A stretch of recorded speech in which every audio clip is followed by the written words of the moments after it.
Good afternoon, everybody. I hope everyone is well. I hope you're well, Karen. Sorry, I never asked you, whereabouts are you based? I'm based in Cork, but I've got an Armagh accent just to confuse everybody. Yes. Before we were talking, you went a bit Cork at the end of our conversation. Did I? Oh, don't tell my mum and dad that. I was kind of like, the conversation is kind of, I was wondering then whereabouts your accent was actually based, because the last one it's a bit mixed up. I've kind of lived all over the place. Yeah. Because I thought you were going a bit Cork at the end, but a bit northern at the start, so. Just to confuse you. Yeah, perfect. So I hope everyone's well on this Wednesday afternoon. I know this is going to be a recording, so I don't know if that's going to be announced, but it is a recording. So Karen, I hope you are well. How are you feeling about lockdown anyway? Good. Yeah, I think there's a real air of kind of cautious optimism going on out there, and certainly the hoteliers that I have been linking in with over the last few weeks, it's kind of all systems go. So there's positivity out there at the minute. So that's good. It's an exciting time to get back in. I suppose people coming back to work and getting excited. I know we can see examples in the north how everyone is going out to rest. Everyone's, I suppose, spending their money again in the local restaurants and bars. So I'd say it's going to be a very busy summer for everyone in the hospitality industry. So I suppose this program is really prepping them for it. Absolutely, yeah. I suppose we're trying to bring it right back to the customer, because at the end of the day, our customer mixes have changed substantially via the pandemic. So yeah, it's good to kind of bring it back to basics and think, right, okay, what does this new market set bring me? Yes, of course. And it's getting prepared back. I suppose people might have worked in a customer job or customer service in so long, especially if they're on furlough or they've been off work for the past couple of months. So I think it's very important to get a bit of a refresher course. Absolutely. Yeah. So that's what we hope to bring today. Yeah. Brilliant. So I'm just going to do a quick introduction. So hello, my name is Bridget Quinlan and I'm part of the team here at Trained. We are absolutely delighted to have been to be working in collaboration with Taste for Success Skillnet to deliver this Reignite program, putting the spark back into the food, drink and hospitality industry, which is such an important industry in Ireland, as we all know. So it's great to be supporting you and getting you all back to work. So I just would hope everyone would complete the Taste for Success learner profile. If you haven't already completed it, could you please complete it after the call? So Karen, we might get straight into it now. I'm going to turn off my camera and my mic, but I'll be back at the end for Q&A anyway, but I'll turn off my camera and my mic, and I know we are having a break. I'm not sure how long into it, but we have a 10-minute break in the middle of it, isn't it? Yeah, so it's a 2-hour session today, and we'll have 10 minutes in the middle somewhere. So yeah, just to let everybody get a bit of coffee. Brilliant, perfect. Okay, so we'll get right into it. So brilliant, thanks, Bridget. So good afternoon, everybody. I am thrilled to be asked to come along today to speak about all things customer service. As Bridget quite rightly said, it's kind of apt at the minute because we're now going to have to go back into a customer-facing world, and we haven't done that in a while. So people who have been working on site in hotels, it's been a lot of prep work. There's been a lot of maintenance, a bit of painting here, lots of cleaning going on. I imagine every hotel in the country is now in the process of running taps and showers for all things Legionella. So yeah, I think it's good that we start to shift our focus back onto the customers and what they need from us, because we've done all of this preparation, but now we maybe just need to shift our thinking across to them. So when Trained In had asked me to put together a session on customer service, the first person I thought of was Marcus Child. And for any of you that have been in the industry for a while, or if you've ever done a thesis on hotels or customer service, Marcus Child would be renowned as the customer service guru. I was really lucky about 18 months ago. He came to UCC in Cork, and he presented on a customer service journey that the Mardyke Arena, which is part of the UCC complex, a huge sporting complex that they have here in Cork, and they had started to focus in on their customer journey, which was really interesting for me because I would be a customer via my children of the Mardyke Arena, and they would do swimming lessons there. So it's interesting. I didn't know that there was necessarily a focus on customer service, but I certainly felt it as a customer. And it was really basic things that were happening where, you know, if you were contacting the Mardyke Arena to maybe arrange your child's birthday party, there was a real consistency in the communication that they offered. There was, they knew what they were talking about. So they knew their rates, they knew the availability, they knew what dates were available, they knew what the offerings were in terms of product and service. And there was just this brilliant consistency regardless who you spoke to about that one event. And as a result, I had confidence as the customer. And on the flip side of that, the whole event went really smoothly because everything had been talked through in advance. So it was interesting then whenever Marcus Child did come to present on the case study of the Mardyke Arena that I thought, actually, I really felt that as a customer. So even though we know the importance of the customer, it's sometimes interesting to focus in. Certainly after today's session, it's worth going to look at some of Marcus Child's. He's lots of YouTube videos, some interesting ones on the 5 pillars of customer service, which I'll touch on today. And he also talks about work-life balance and that type of thing as well. I guess his main motto around customer service is the idea that if employees thrive, so does the business. So we all know that if, you know, our team members are happy, then the customers will be happy. That's as old as the hills. So yeah, I think it's just important that we just refocus our minds back on that again. The good thing is, if you do go to look at any of Marcus Child's sessions, he has some great experience. He's worked in over 36 countries with people like Coca-Cola, Costa Coffee, Marriott Hotels. So he has lots of experience in our industry, but then likewise other service industries with the likes of Specsavers and Clark Shoes. Closer to home, he has worked with Carton House, in Kildare. So yeah, certainly has a good sprinkling of hotel knowledge in amongst all of his customer service elements. This is what I'd love to cover with you today. So this is a bit of an overview of what we'll really start to tap down into during today's session. The first thing we're going to look at is how we really create and embed those memorable experiences. I think one thing that the pandemic has certainly thrown up for us is the fact that people really are after the memories now, and they're really they really want to spend time with their friends and family. And actually, that's where we as an industry can really help and really, I suppose, broaden our horizons in terms of our own offerings from a customer point of view. I'm also going to look at the whole idea that, you know, management really need to understand and buy into what we're trying to achieve. And sometimes that means going back to our team members who interact with customers every day and asking them what they think we need to be doing. It's also a really good idea to have steering committees, so I'm going to touch on that as well. Customer service mapping, that'll make more sense when I get into it, but I'm sure you will have heard of it in some way, shape or form over the years. I'm going to look at those pillars of excellence and really the DNA of your particular hotel, or if you have a group of hotels. And then how do you then transfer the expectations and the outcomes onto your team members, but also manage those for the guest experience as well. And last but not least, we're going to look at behavioural changes and what we need to be doing in and around our team members who may not be on the customer service bus at the minute, but we need them to get on it fairly quickly in order for us to be successful with our reopenings. The very first thing I'm going to look at is creating and embedding those memorable experiences. And this is the very basics of what we're trying to achieve within any hotel in the country. We want people to leave our hotels or establishments having had a really memorable experience. So this is about going back to what do our customers actually want.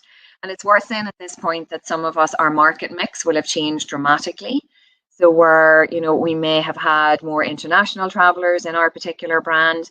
It'll be very similar to, we all know it'll be very similar to last summer, where it will be much more domestic travel that we're dealing with. The good news is we've been down that road last summer. We understand that it's a more demanding audience. And so forewarned is forearmed. We know what to expect, and we know how to go about it in a really positive way for the customer experience. So I think it's worth at this point considering your customer journey. So, for our team members, a lot of the time they're thinking, oh, that guest is so high maintenance. But actually, it's a really worthwhile activity to maybe sit down with our team members individually within departments or as a whole hotel, and be able to say, right, okay, what does our journey and what does our customer journey look like? So from booking our hotel right through to departing our hotel, what happens at all of those stages in between, and how do you impact your particular interaction with the customer? I guess for years I worked with the Ritz-Carlton Hotel Company, and they really took the customer service journey to a very detailed level. So we would have had a Credo card, which is kind of renowned within the industry, and I'm sure some of you will have seen those before. But on that Credo card, it was a small credit card size card, but it folded out like an accordion, and in that would have been the 20 basics. And that Credo card was part of our uniform. So every day we would have covered one basic, and that was really bedding down between team members, supervisors, and managers what the focus for today was. And if you do that every single day and it's consistently rolled out within your particular hotel, then people start to understand the culture that you're creating, and that culture has a knock-on impact on the customer. So the other thing that the Ritz-Carlton Hotel Company had on those Credo cards was their motto, which was ladies and gentlemen, serving ladies and gentlemen. And the idea behind that was that we expected our customers to act in a certain way, as did we expect our team members to act in a certain way.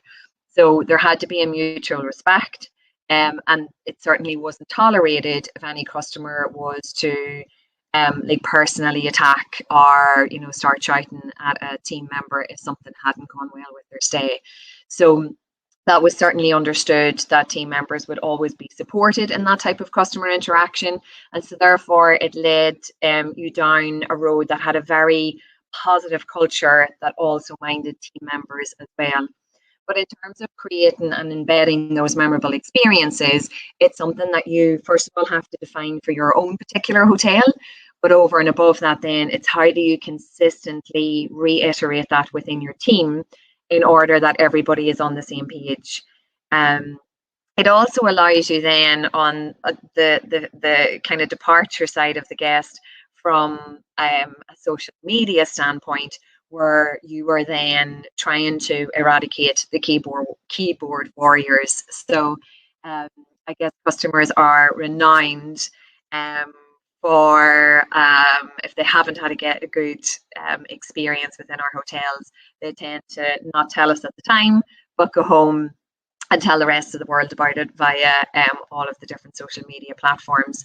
So to that end, part of that customer service journey and really sitting down with the team and trying to identify it is that departure. How did everything go for you? Is there any feedback you would like to give us? Is there anything that we could do differently in the future? And realistically, we sometimes don't ask those questions because we're afraid that they might come up with or actually go ahead and tell us what didn't go well. Another really good activity to do with your teams is to consider within each department what your top 5 guest complaints are. Again, this will help you from a customer service point of view, where you ask the team to identify the top complaints within the department. And typically they're always going to be things like air conditioning, lack of parking or no parking, Wi-Fi. Every hotel traditionally has the same type of guest complaints, and you'll have some that are very unique to your properties as well. But at least if you sit down with your team and they tell you what the customer typically complains about, and then you ask them to come up with solutions as to how we then help that customer in that situation, it means that they're not afraid of a guest complaint. It means that they feel more confident about it because they've been given the time to think about, okay, yeah, this is what they complain about, and this is how I can fix it. So It's that idea of empowerment, that you're allowing your team the opportunity to really stop and consider, okay, I know that this is coming down the road. It's probably a capital expenditure item like air conditioning. It's not going to be fixed tomorrow. But what can I do in order to help that customer in the moment? Because there's nothing worse in terms of customer service that if a customer does complain to a team member, for example, and they don't feel confident to deal with it, or they don't know what resolution can be given to that customer, then it tends to flip over where they go to get you, and then the customer has to go and tell that same complaint for a second time, and that's what starts to get them really annoyed, as this, they tell 1, 2, 3 people about what has happened to them. It's much better if it's caught right there and then they have the opportunity to address it. So those memorable experiences as well, I think if you consider where the guest is coming from. So at the moment, it'll probably be leisure travelers, first and foremost. What do they want from your hotel, and what do they need from the immediate area? So, do you have children's activities in the immediate area of your hotel? Do you have walks that they can do? And a lot of people now are going for the outdoor spaces. So it's good, again, to even put that out to your team and ask them, okay, if you were coming here tomorrow morning, given the current circumstance of all things pandemic, what would you like to be offered to you within the hotel? So the memorable experiences piece can be as simple as sitting down with your team and saying, right, okay, you're all coming to stay here tomorrow morning, hypothetically. What would you like to see if you were the customer? And that can lead you down some really great suggestions for your team, where they can, suggest things like maybe a walk and map if you're in a city, or a map to get you to the nearest cliff walk, or whatever that looks like. So those memorable experiences are traditionally quite simple, but it's just given the time to think about them over the next couple of weeks before we do reopen on the 2nd of June. The next thing then that I had to include when it comes to customer service is that basic understanding. So a lot of the time, guest expectations aren't met because we haven't taken the time to stand back and understand what they want. So if we can understand where the guest is coming from, and we can understand what their expectations are, then we have more of an opportunity to offer them the experience that they want. So when it comes down to it, that understanding is at the core of everything that you need to do. And I think sometimes we do make assumptions, and I know we shouldn't, but I think we do, because we become so busy in the operation that it's kind of like, well, that's what this guest wants, but have we actually really tapped into it and identified what that guest might want or need from you? So again, it's that opportunity to even ask the guest directly whenever they book with you, what exactly what would you like to experience when you come to the hotel? And it's a fairly basic question, but it allows you to understand fully what that particular guest wants. And I think if that is the tone that you set from the very beginning of the guest journey, that understanding then follows through. It's like a thread that follows through their whole stay with you. So yeah, again, it sounds really simple, but sometimes we overlook it because we're so busy trying to run the operation. And again, over the next 2 weeks, we do have that opportunity to maybe even contact guests in advance and say, we're really looking forward to having you stay with us. We just want to get a better understanding of what you would like to experience while you're here, so that we can make some preparations in advance of your arrival. And I think it sets a nice tone. And it also allows your team members to be fully up to speed with the individual guests as they come as well. I mentioned steering committees at the start. I think if you are trying to either, maybe you're opening a hotel for the first time, or you are refreshing your whole customer service approach, a steering committee really allows you to, I guess, pull apart what your current experience is or will be, and then put it all back together again. But that steering committee will allow you some focus. It'll allow you that you're not the only person who's looking after customer service, that it becomes a group effort, and that, many heads are better than one. It's that idea that loads of people will come up with lots of random suggestions, And actually, some of them might be really valid and some of them might not work for your particular property. But those steering committees are fundamental in the success of any customer service culture that you start to create within your hotels. What I would say to you is steering committees traditionally end up becoming all of the HODs within a hotel. And actually, I don't think that works really well because you're not really getting the true value from the committee. So perhaps consider team members and supervisors who might come along to some of those meetings as well, because they're the people who are front facing, they're the people who are interacting with the guests, and they're the people who will give you the most value in terms of insights into what the guests might want or need from you.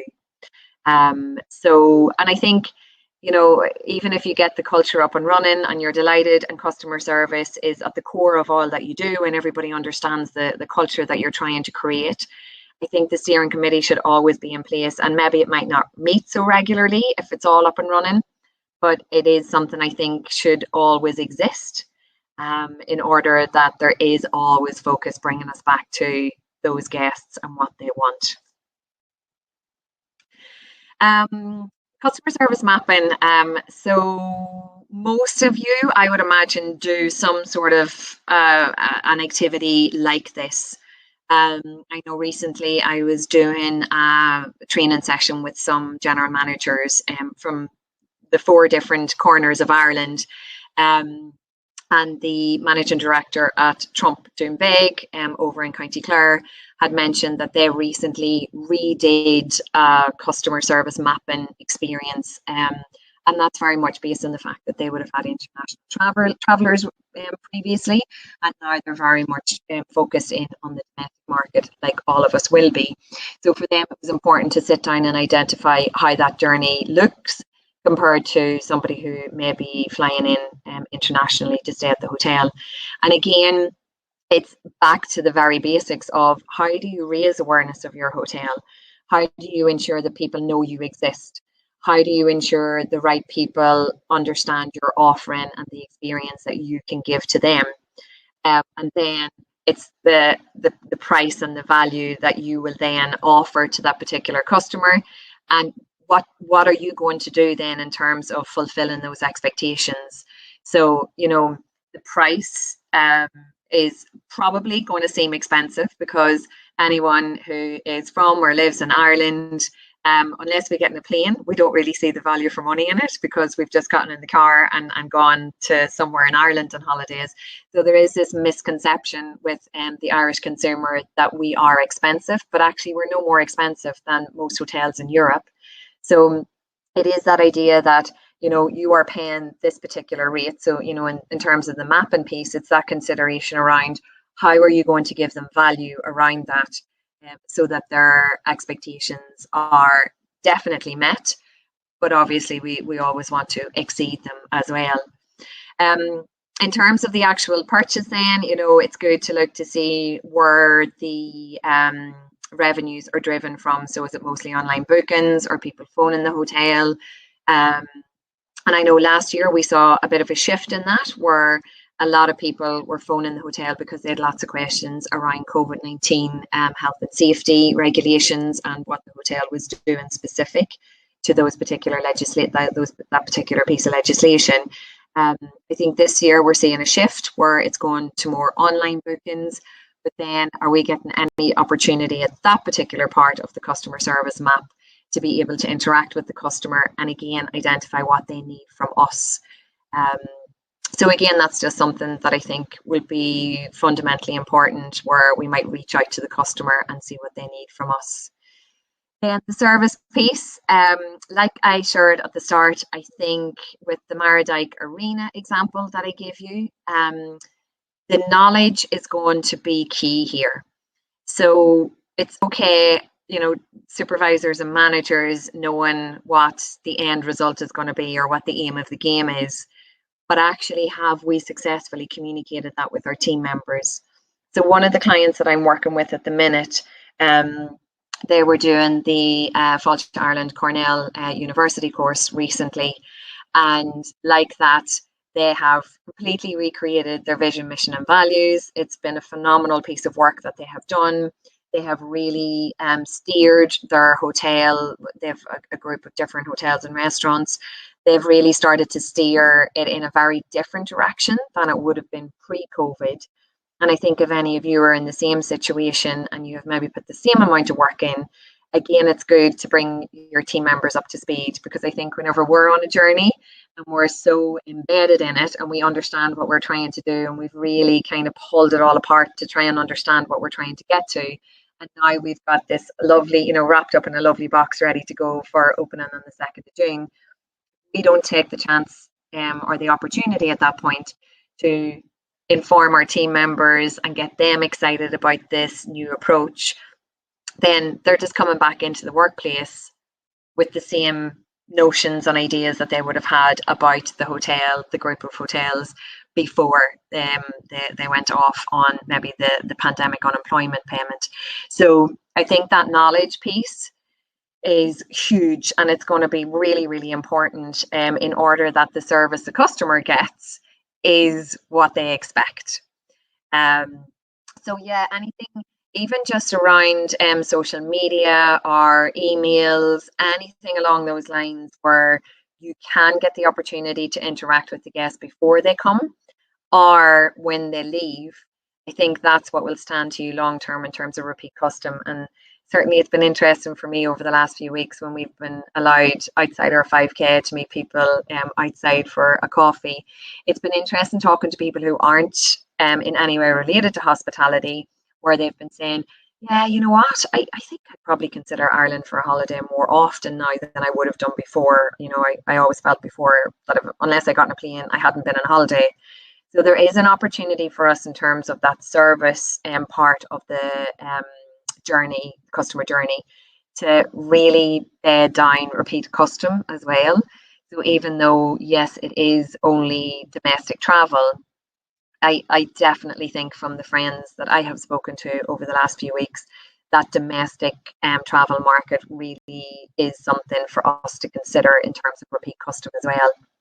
So that's where the loyalty piece comes in, and that's where, down the line, once we've gotten through the madness of what is going to be the next couple of months, do we, ask our customers to give us feedback? Do we put some offers out there so that they can see what we have as a hotel in order to entice them back again? And it's funny, another conversation that I had yesterday was about, I was saying, October midterm break, because that's where my head is already. And the hotelier was like, oh, yeah, I suppose I'm just trying to get through the summer. But actually, a lot of those customers that might come through the summer, they might, if they have children in particular, they might consider coming to you for the October midterm break or something over Christmas, because maybe they're going to have family reunions and that type of thing. And I think we're conscious of that. So yeah, I think if you have a strong social media presence, and I know a lot of barista coffee shops in particular are really good at this, I think hotels can really start to market successfully via social media, because it's nearly used the same as Google at this point, where people just put in the hashtag. And I think the more we ramp that up and the more successful we are with that piece, the more likelihood is then that we will attract that guest loyalty. And then last but not least, it's that advocacy where you want people to rave about your particular hotel. You want them to put in amazing reviews on booking.com or TripAdvisor or whatever it might be. And you want them to engage in your posts. So, if you, especially social media, if you put up, a competition or something along those lines, you want that level of engagement from your either potential customers or your repeat customers or people who've stayed with you previously who could be a loyal customer in the future. And it's that kind of recommendation. So, whereas years ago, word of mouth was had a massive role to play around whether people went to stay somewhere or not. It's nearly now, so word of mouth is social media. So people go on to see maybe what an influencer has said or what a friend has said, or if somebody they know has stayed there, would they recommend your particular hotel? So Regardless of what part of this customer service map, I also like to refer to it as a customer journey, because I think it gives that beginning, middle, and an end to what happens with the customer. I think at each stage of it, as it says here, the content is the key to the entire journey. So it's really drilling down into what does the awareness look like, what does the consideration look like, the purchase, the service, the loyalty, and the advocacy. And that's going to be different for every single one of you on this session today. And that's why it's better to ask your team to be involved in that, because they will give you golden nuggets that you may not think of yourself. The next thing then that we wanted to look at in terms of customer service is around the pillars of excellence. So this is the DNA of what you stand for. This is the heart and soul, as I'm going to mention, I think, in the next slide, of your business. So what are all the strands that make this all work? And one department could be absolutely brilliant at what they do, and they could be on a level of excellence that you want. But actually, is that consistent across all of the hotel? And as I mentioned, I think for any of you who currently have a vision, mission, and values in place, it's a good time over the next couple of weeks before the operations open again to really sit down and identify, is this still applicable for us? Have we changed as a result of the pandemic? Is our service and product offering still the same?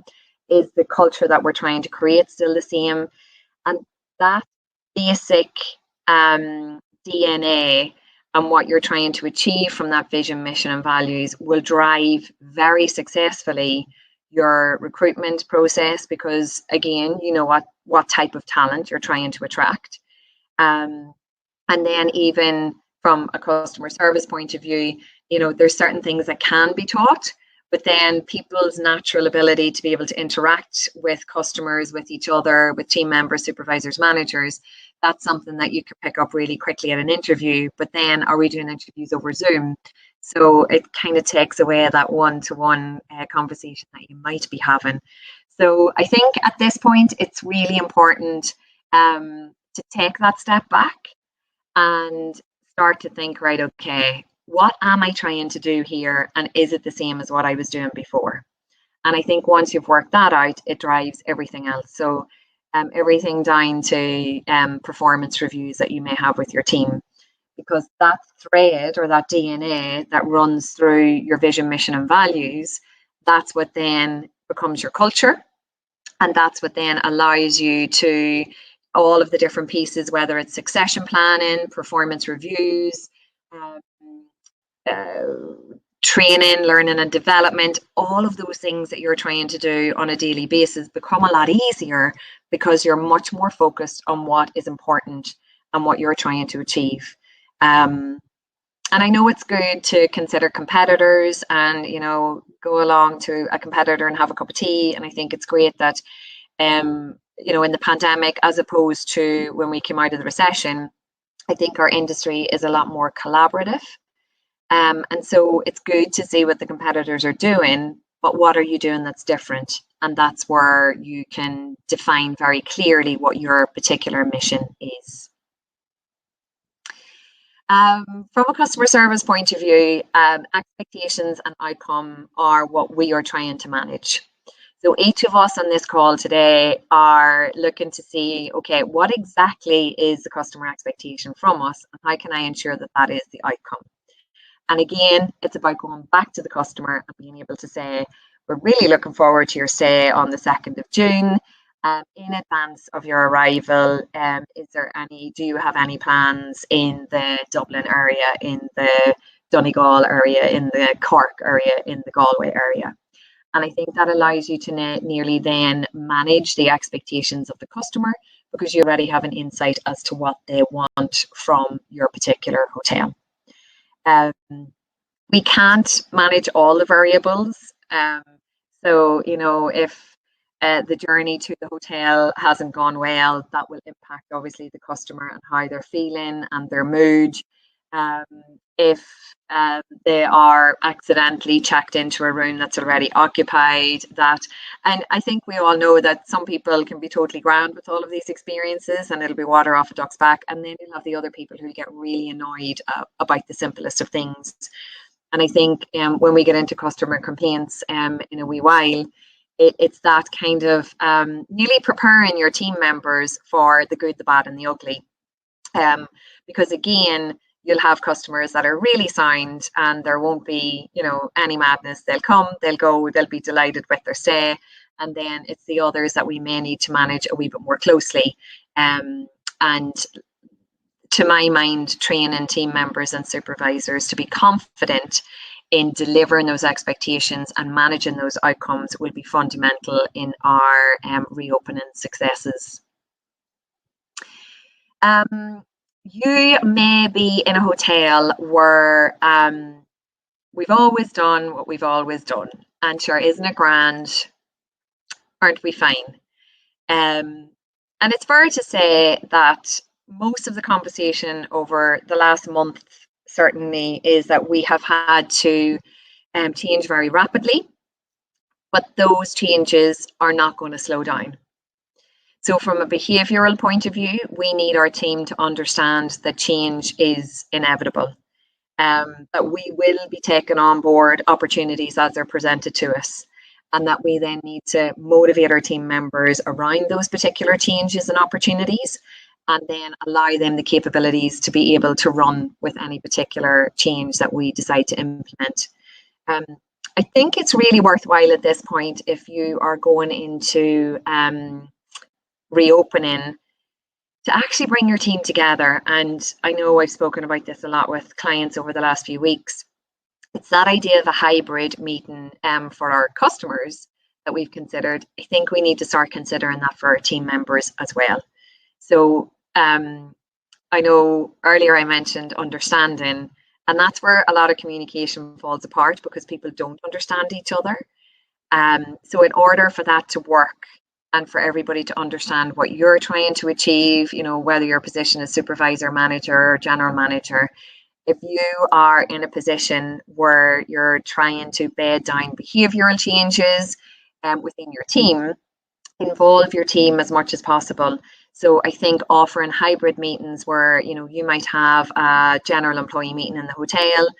If I don't have to get on a bus and, spend half an hour, 45 minutes, an hour to get to the hotel, then stay in the hotel for an hour for the meeting and then spend another hour to get home.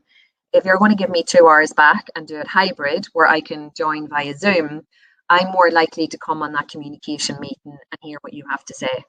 So again, I think it's that whole element of tapping down into what our team members need at a basic level and encouraging them to come along on communication meetings. Sorry if you can hear my dog barking in the background. There's obviously we're under imminent attack anytime anybody comes to the front door. So yeah, those behavioural changes I feel will only be successful if you get everybody on board and you involve them in the basic communication, and then that motivates people because they feel that they're a part of something, and then they feel that they have the confidence and the capabilities in order to see what you foresee as the culture, the pathway for the customers and for them. So the opportunities are still going to be coming at us, but it's worthwhile in the next couple of weeks saying to your team members, look, we've been through a huge amount of change, and even noting down all of the changes and saying them out loud. So the team members go, yeah, I never even thought of that. And even if it's just a matter of, masks and hand sanitizers, but I imagine some of you will have, painted a restaurant or maybe, put down new carpet somewhere or hung curtains, maybe changed the curtains in the guest bedroom, or maybe you've installed a food truck out the front, or maybe you now have a green team. Whatever that looks like, it's really worthwhile to have some sort of a hybrid meeting where you almost kind of do a recap of the pandemic. So the team members then are in the right space and their behaviour reflects that, where they feel that they're in the know. It's not a them and us type of culture. The hierarchy is completely removed, where everybody feels that they're a part of it. That's motivating for me as a team member. I want to be in a hotel and I want to work in a hotel that values me and my input and lets me know what's happening. And again, it sounds really basic, but sometimes we overlook it because we've been through the journey nearly as supervisors and managers, and we've been thinking to ourselves, oh, yeah, sure, everybody knows what's happening. But actually, do they? And if they don't, I think it's a great time to stop and say, right, okay, what do we need to be doing here to make sure that our team members feel confident in what they're trying to achieve?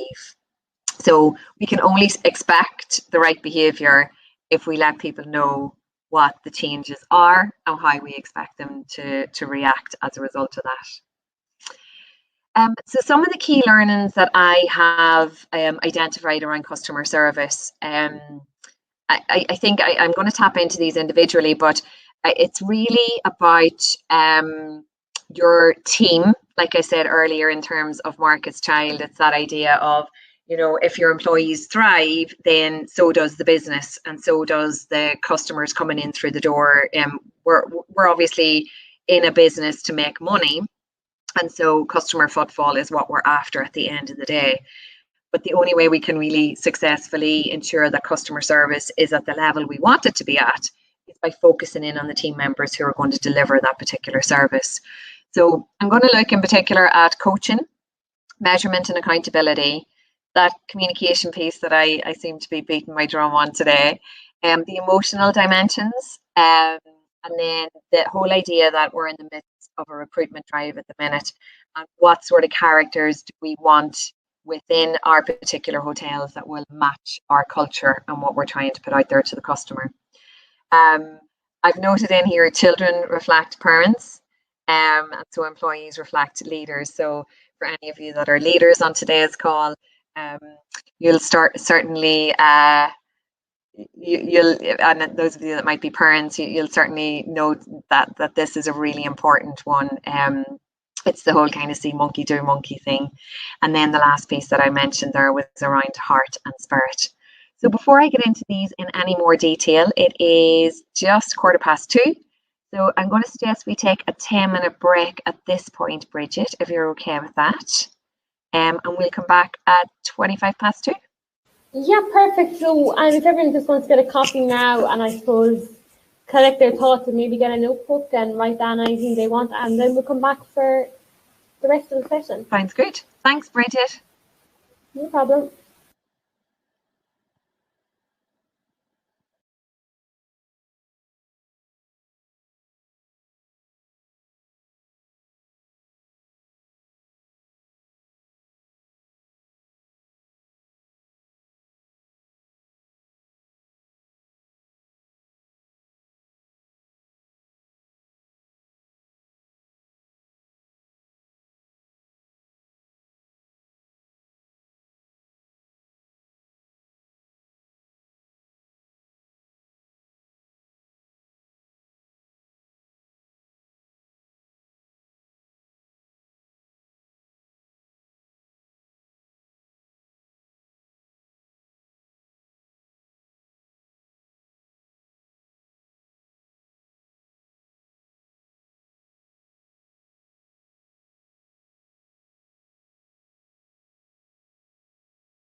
So you're all very welcome back. Now I'm going to take our focus directly onto our team members. I had mentioned about how, if we look after them, they're going to look after the customer. So that's the basic of what we're trying to do every day in hotels. And I'm just going to give you some key learnings that I guess I've picked up along the way. And the first of those is the whole idea of creating a coaching culture within your individual hotels. The idea, I suppose, is that our industry has always been renowned for telling people what to do and, just expecting them to run with it. And I think we've seen a shift in the last few years, certainly, where people are now understanding that we need to approach our management techniques and adapt our leadership styles in order to get the best from our people. So coaching is now fairly well renowned as the best way of leading a team. So whether you're in a supervisory or a management position, or indeed a team member, it's a much better environment to work in if I'm being coached rather than being told what to do the whole time. So the idea behind coaching, I suppose really for me, the focus around coaching came from a general manager who had worked with Red Carnation Hotels up in Ashford Castle. And he subsequently had been working in Hayfield Manor when I met him. And he was extremely passionate about coaching as a way of managing his team, and also for his managers and supervisors on how they manage their teams. And so we did a huge amount of work in Hayfield Manor at the time around how he could instill that approach in order that his team felt motivated, they felt part of the overall focus and overall plan for the hotel. And that sense of belonging really allowed them to understand then what the customers needed as well. And they were more invested in customer expectations and meeting and exceeding those expectations. So, the idea around coaching won't be foreign to any of you. If you consider a sports coach, that's really what we're trying to do. And a really good coach is somebody who doesn't necessarily give the answers all the time. So that's where, we talked at the very start of today's session around the idea of, I come up with the solutions all the time in terms of how to deal with guest complaints, for example. But actually, if I ask team members how they think they could deal with it, there might be a better approach, or it might just get them involved in that actual part of the process. So, example might be, I have a 5-year-old daughter. And I could be sitting with a glass of wine and she could say to me, "What are you drinking, Mummy?" And I know that she knows the answer. And so instead of me saying, "Sure, it's wine, you know that," in a coaching technique, you would then say, "What do you think it is?" And inevitably she'll say wine, and then we'll have a bit of a laugh about it. She's 5 and she thinks that's all hilarious. It's very similar whenever you talk about using coaching as a management technique.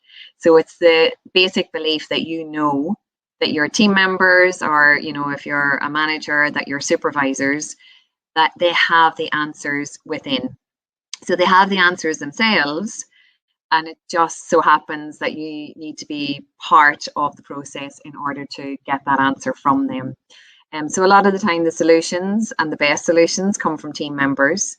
So I'm very old, and so I was accommodation manager in Hilton Heathrow at Terminal 4 in London for a while. And so some of you on the call today might remember that we used to have sheets, blankets, sheets, and a throw on beds. I know, it was a while ago. And so the customers, in terms of what they wanted from their experience, were given feedback again and again to say, "This hotel has quilts.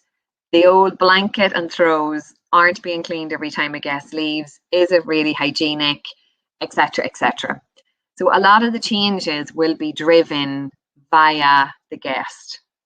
So in this particular scenario, I knew as the manager, the very first thing that was going to be said to me was, we need less rooms. If we're going to do quilts now, instead of the way we're doing it, which was the sheet, the blanket, the sheet, and the throw, I need less rooms because that's going to take me more time. So I preempted that reaction. I then invited everybody from the team into a meeting room, and I got 2 beds into the meeting room. One bed, I asked a team member who was fairly well respected within the team. I asked her to make the bed as it was, with the sheet, the blanket, the sheet, and the throw. And then I made the other bed with the new quilt. So the change was the quilt, and I was adapting a coaching technique. So rather than saying to them, right, we have to change the quilts now because the customers are giving us bad feedback about the way our beds are currently set up, I could have just told them that that change was happening and that was the end of it. But actually, in terms of a culture and what I was trying to create, that wasn't going to be the best way to go about it.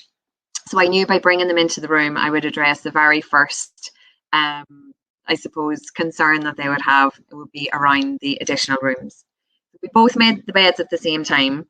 We both finished in and around the same time. So that idea that it was going to take longer with the new quilt was kind of eradicated fairly quickly. And so in order to maintain that coaching technique, so it's like, this is the new way we're doing it now. Actually, it's going to take you the same amount of time, but it is a change, and I understand that. Let me ask you as the team, what do you think we might need to consider in and around this particular change? And I got loads of random stuff, but I got one nugget of information, and it was one of the girls who said, is there any chance that the laundry company could automatically do the quilt covers inside out? So it means that whenever the quilt covers come into us, we can just put our arms up inside them and shake them down onto the quilt. I never even thought of it, but because I adapted the coaching technique and I asked them for their input, then I got that, at least that one piece of information. I could have gotten loads more, but I always remember that one standing out to me. And that allowed me then to be able to say, that's a brilliant idea. I never even thought of it. Absolutely. Let me get on to the laundry company and see what we can do. So the idea of coaching is that we can meet the customer service expectations in that scenario. So they're going to get the quilts that they wanted. But then over and above that, the team members felt that they were part of the process because I coached them rather than telling them. And the whole transition was a lot more seamless. And for any of you who have ever worked in accommodation, you know that that could have gone very differently.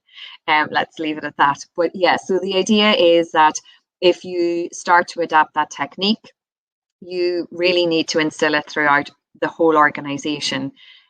So you might be a supervisor or manager in today's call, or you might be a team member who's experienced a coaching culture.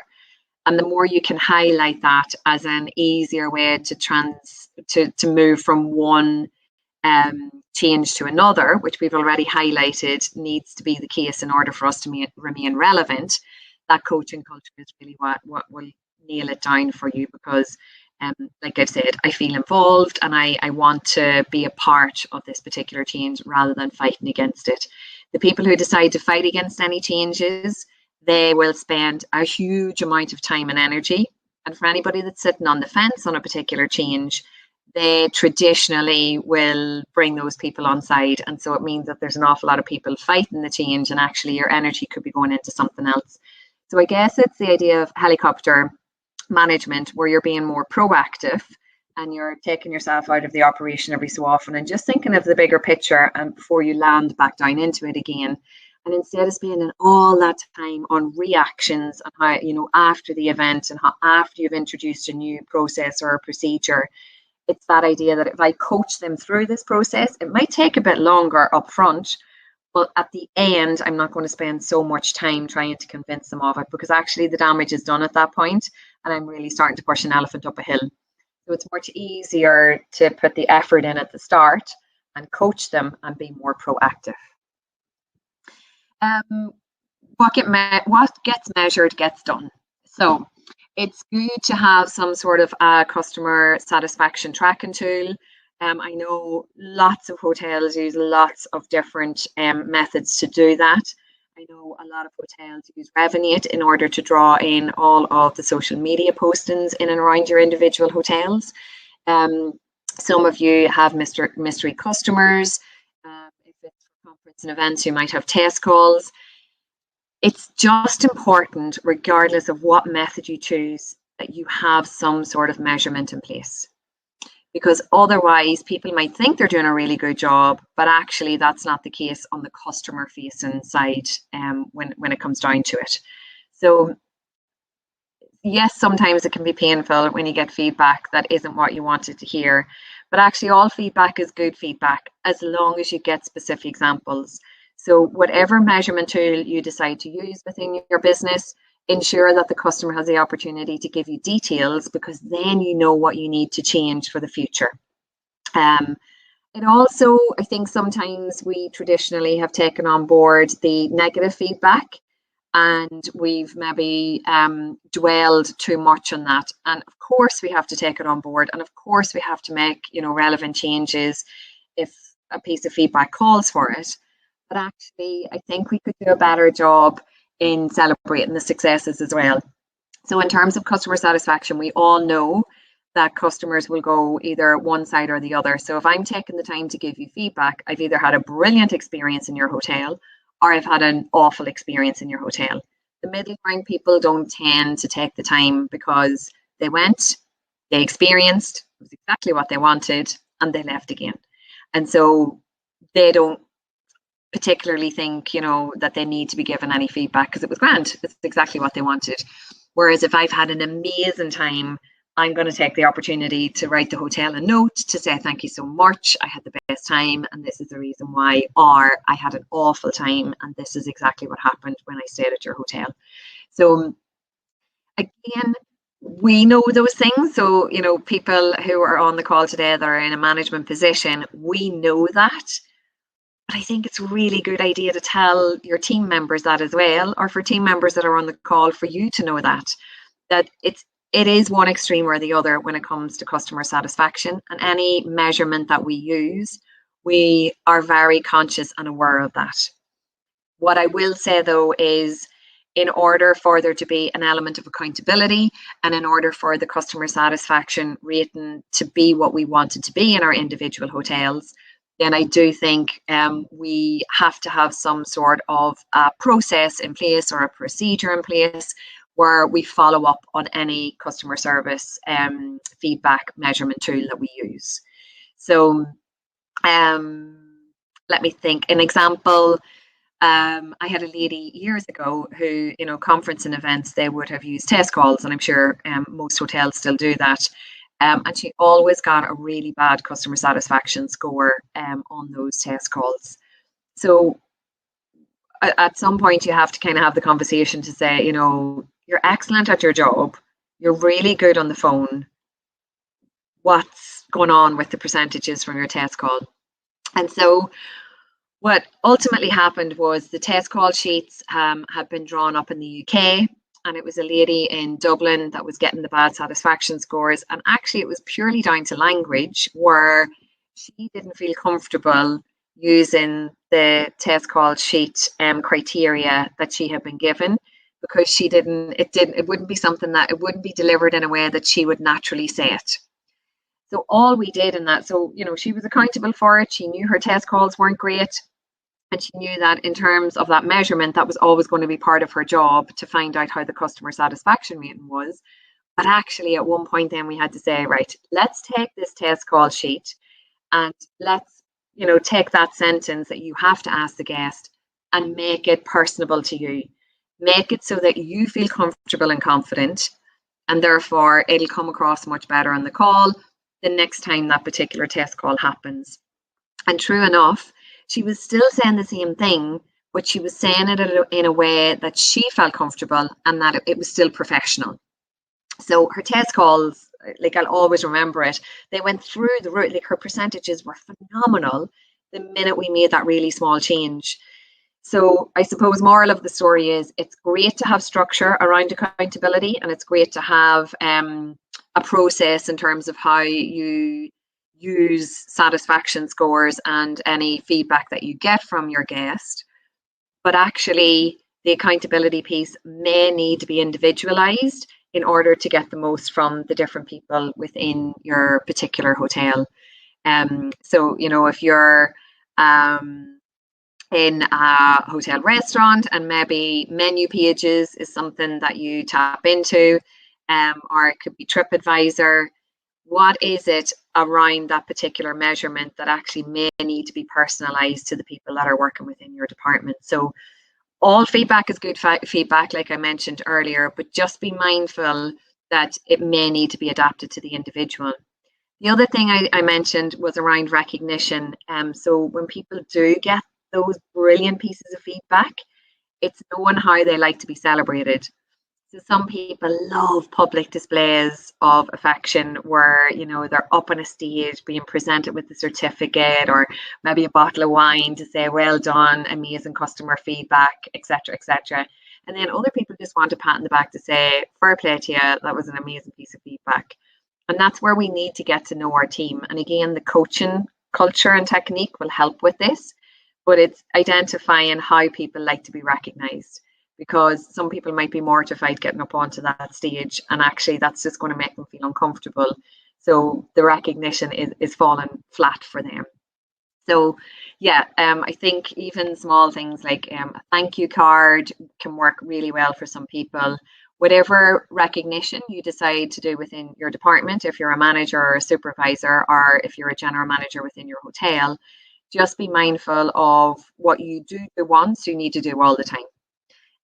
So I always think small things are nearly better when it comes to recognition of a good piece of customer feedback. And you can have some real fun with it as well. I remember when I worked with Hilton, we had a recognition calendar. And like that, you know, one week could be, you know, there could be a popcorn day, or another week it could be a lemonade day. And, you know, I, as one of the managers, might have come in with a load of Club Orange on lemonade day, you know, whatever it was. And it was inexpensive, but it was a piece of recognition and it was a bit of fun. So yeah, I think there's some real there's exciting things that can be done with measurement and accountability, but just ensure that you personalize it to your individual team members. And if you as team members maybe aren't getting great customer feedback, it's thinking, okay, what do I need to do differently in order to achieve better customer satisfaction? Effective communication, I mentioned this, I'm very passionate about it. I mentioned about the hybrid meetings. Look, if we strip it right back, we don't work in a bank. So if we worked in a bank, it would be lovely. Everybody would work 9 to 5, everybody would be on email, and communication would be a lot easier. We work in a 24-hour-a-day industry where people work different shifts, and one team member may not see another team member for weeks on end, depending on how the rota is. So we have to use all forms of communication open to us in order that the customer experience is what it needs to be. So yes, we might have a hybrid meeting where we have some people on site and some people joining via Zoom. We might put up notices on the notice board, although they always say if you want to keep a secret, put it on the notice board because nobody reads it. You may send emails. You might have WhatsApp groups. You might have like a work version of Facebook, something like WorkVivo. So all of these tools allow us to ensure that everybody receives the same information, and that regardless of what the piece of information is, that I spread it out across all of those different areas, be it email or, you know, meetings, etc. The other thing I'd say around communication is we are not great at having short meetings. We love a good long meeting now, especially of a Thursday afternoon when we're sitting down with the HODs at the ops meeting. And so I think we possibly, coming back out of the pandemic, have an opportunity to effectively communicate, where we might stand up for the meeting, where we might put a time limit on it, where we might ask somebody to call time. The best manager that I ever worked for, I was the only one of me. I was the learning and development manager for Ireland, and then she was based in the UK, and then there would have been 15 learning and development managers in the UK. And every Friday morning we had a call with her, So we came on the call at 8:30 and we were religiously off the call for 9 o'clock. And it's interesting, you know, if you go onto a conference call, you're expecting to be there for hours on end, but it suddenly makes everybody speak a lot quicker and make their point a lot quicker if you know that it's going to be cut off. So regardless of who was chatting, or regardless if everything had been covered, that meeting finished at 9 o'clock. And what it allowed you to do was plan the rest of your day in terms of what activities you needed to put in, but you knew for a fact that you could get going at 9 o'clock. And there's an awful lot to be said for that. I was out in a hotel yesterday, and like that, I think most managers are like, oh, we just had meetings for an entire year. So we're mad to get back into the operation, which is brilliant. But it's getting that balance between, yes, the operation is king, but we also need to ensure that our communication is effective. Otherwise, the customer experience will be impacted negatively. So yeah, there's loads to play with in terms of communication and how you approach it. How you approach it is very individual to your own hotels, but just be sure that you do give some thought to it coming back out of the pandemic again. And maybe look to install something along the lines of WorkVivo. I know there's another one called Alchemy. I think they're nearly expected by new team members joining any sort of a team, that we would have some sort of a communication tool that everybody knows what's going on, regardless of what shift they're on, or regardless of what department they're in. Those types of platforms also work really well if you are part of a group of hotels, because especially for succession planning, then you have the opportunity to be able to see what's going on in another hotel, and you might be more open to taking a supervisory or management position in the sister hotel, because you've seen from a communication point of view what goes on in that hotel, and you have more idea of what they're like and what they're about. So lots to be said for effective communication, but certainly in terms of the impact on the guest and how team members know what's happening from the guest point of view, this is something that you really need to put some consideration into. The emotional dimensions are certainly going to be something that we have to focus in on as people start to come out of lockdown. Myself and Bridget just had a conversation before we started today around the area of mental health in particular. And I think it would be remiss of us as hoteliers, regardless of what level of the business that we're in, not to consider some sort of mental health awareness. So I know there's been various different offerings throughout the pandemic from the likes of Trained In. I know there was an excellent lady called Mary McHugh who did the last Reignite program, and I'm sure she did it again this time. I just got to go on a lot more of the sessions the last time before everything started to get a bit crazy again. There's also some great providers out there that are doing 1 and 2 day courses that are certified as well. I have to say though, if you ever get the opportunity to tune in to Mary McHugh, that Trained In offer, it was the best hour I spent in the last few months in terms of practical ways to assist people who may present with mental health challenges off the back of the reopening and coming out of lockdown. Again, it's the idea that, you know, if we mind our employees and we take on board what they might be going through on a personal and emotional level, then we have the opportunity that they will then provide the best to the customer as well. So hotels have gotten really smart with this type of thing, where we've been more aware of our CSR, our corporate social responsibility. We have been more aware of where we sit within communities. And certainly we have done a lot of work, and we always have, around charities. A lot of hotels would have a charity of the year. We also got brilliant in the lockdowns around things like maybe providing a yoga session. I saw quite a number of hotels on LinkedIn that did steps and walking challenges, and raise money for charity off the back of those. That whole physical element, really, if we can kind of maintain that and do something around that as a continuous basis, I think that it'll allow our team members to enjoy where they work, and that again will reflect back on the customer service that they provide.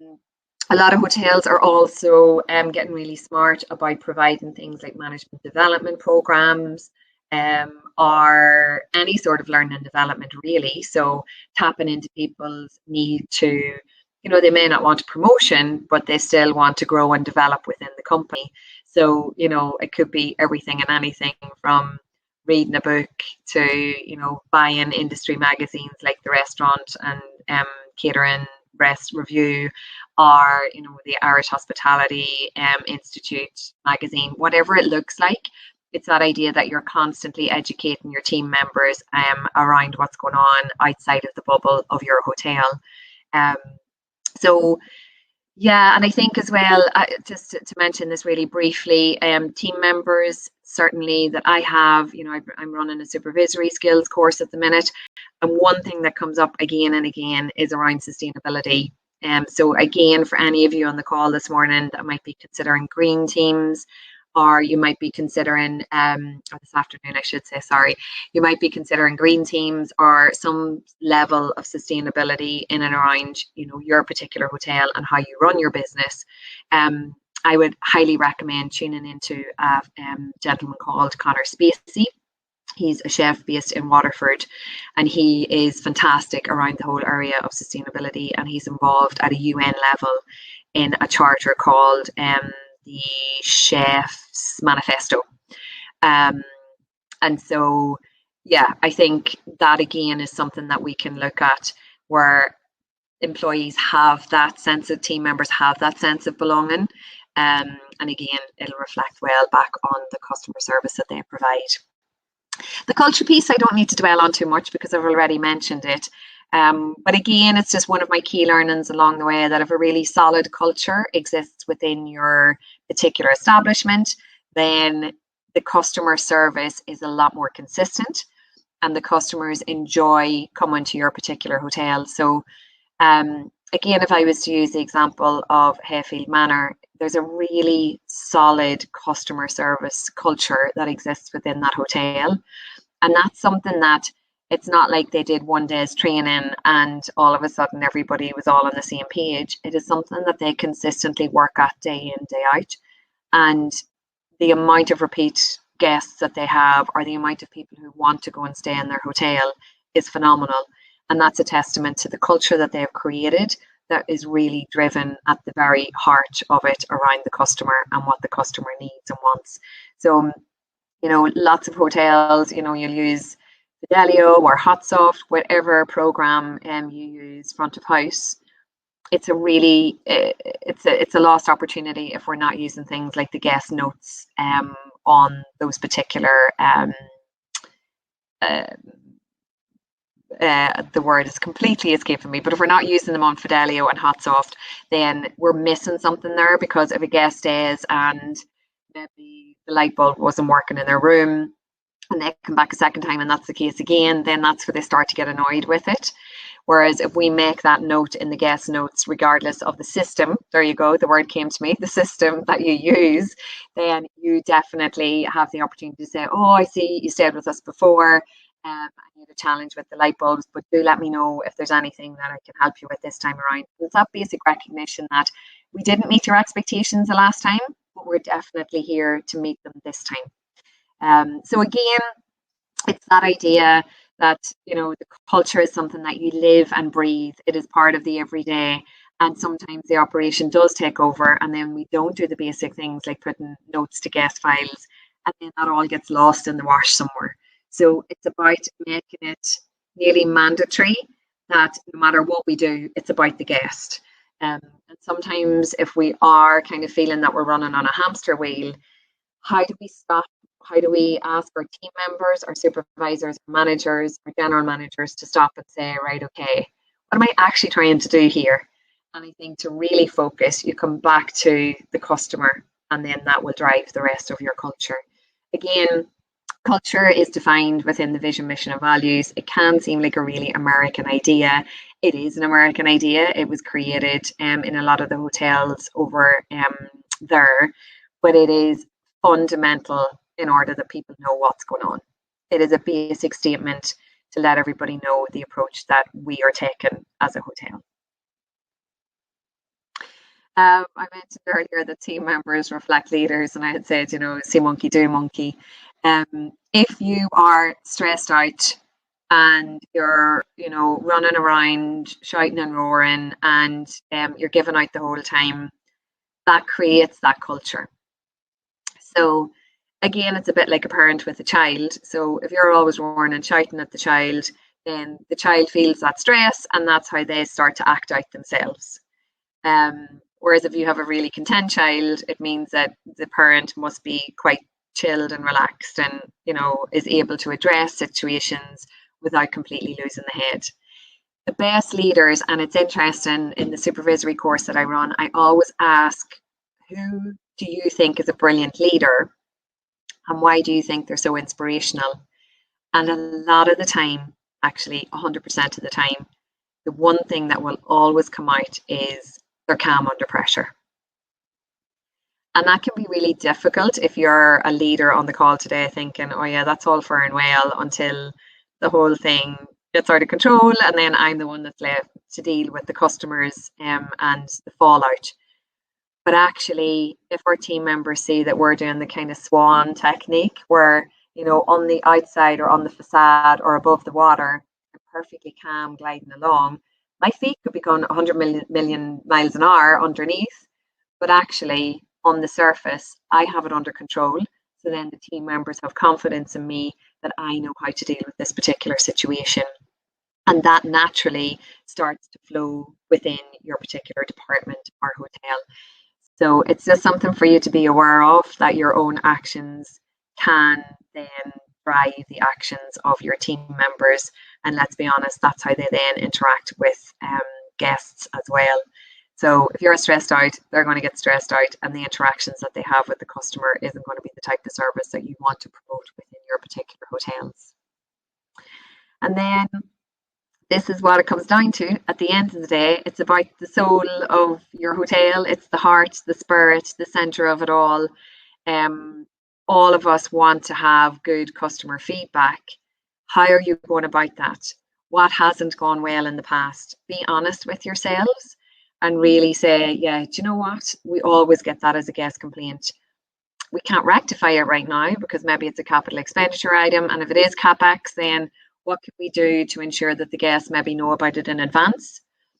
So maybe it's a renovation that's happening. Do we let them know that there may be noise when they're staying with us? Preempting guest disappointment before it happens. And I think if we do that with a bit of heart and soul and a bit of heart and spirit, then the customer will naturally pick up on that, and they'll see that you're doing it for all the right reasons. We always think other hotels are more perfect than our hotel, but actually we all have the same challenges. We all have the same guest interactions that we're trying to ensure go really well. And sometimes it's just stopping and thinking about your own hotel and what you need to focus down into in order that the guest experience is exceeded every single time they come through the door. So again, I just wanted to have a break in some of the slides and just put in key learnings as I've come to them. But I put in here know, do, be. So it's around the head, the hand, and the heart. So the idea here is that we are taking opportunities to make sure that we're connected. So whatever the heart is telling me, then I should be following through with that in my actions and in the way that I'm thinking as well. One thing that comes up quite a bit actually is sleepwalkers, and that idea that people who come into the organization, that they're just here to punch in, do the time, and then go home again. And that can be really frustrating for people who are really passionate about what they do and really passionate about customer service. So to that end, I think it would be remiss of us, if you're a supervisor or a manager on today's call, not to address those people. So we will always have people in our industry who just want a job, and then there'll be people who want a career, and they will always, actually no, it's not right to say always, they will sometimes lock horns with each other, because Some people are in it for the career and they're really passionate about it. And that can be really disheartening if, somebody is only there as a weekend job and they don't have the same degree of passion, especially when it comes to guests.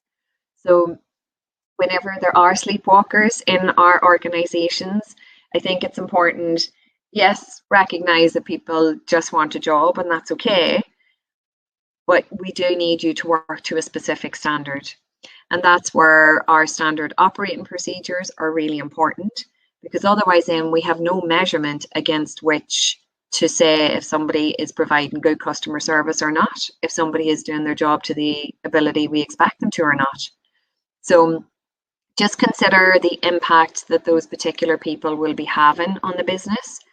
And yes, we're not converting the masses over to hospitality. There's always going to be those people who won't choose hospitality long term, and that's okay. But just ensure that they aren't, I guess, upsetting the other team members who really are invested and want this as a career and want to do well. Permission to have spirit, I think, is a brilliant one. And I've added this because over the years, I've seen this lovely transition from team members being told what to do around customer service to coming in with ideas and saying to their supervisor or manager, I saw this in a hotel at the weekend, or I was in this restaurant, or I was getting a coffee and they did this and I think it's brilliant in terms of customer service. That idea that I have given such an open approach to my particular hotel, and the people want to come and share those types of ideas with me. It's that idea that you have a bit of spirit going on in the hotel, that people are excited, that they want to make things better, and that it's not just you always pushing the change agenda. If you're a manager on today's call, that it's your team members that are nearly pushing the agenda as well. And that's a really brilliant place to be from a customer point of view, because they are going out as a customer and maybe having an experience that they thought was brilliant, and they're coming back and sharing that experience that might work within the hotel as well.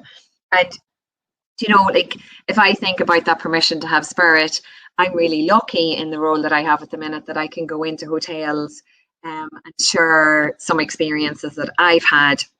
And it could be experiences that I've had maybe with the latest horse box that's been converted, or it could be a coffee shop that I think do a brilliant job. And like that, like I have a coffee shop in Cork where I will always, go to it. And the reason that I always go is that the customer service is excellent. And so, and it's basic things that they do. So, they don't have the stamp card where, you collect 6 stamps and then you get a free coffee. They don't have any of that. But every so often they'll say to you, take that away with you now. And it nearly means more to you because you weren't expecting it. So they've exceeded my expectations in that particular interaction. Anytime I go in and there might be a new starter behind the counter, they will automatically introduce me and say, oh, and Karen's one of our regulars. It's really basic stuff, but it's brilliant. And they'll say, and she always has a flat white. So then anytime I go in, I don't even have to ask. They automatically know what I want. And that's the ultimate in repeat custom. I've spent an absolute fortune in this coffee shop, but it's that idea that they also, within their own culture, and it's not even necessarily this big spoken thing where they have a vision, mission and values, they have that permission to have spirit. So, they come up with different ideas. They maybe suggest that maybe they could have a horse box because everybody else is doing it at the minute. And so that's what they're doing. They're starting their own horse box as well.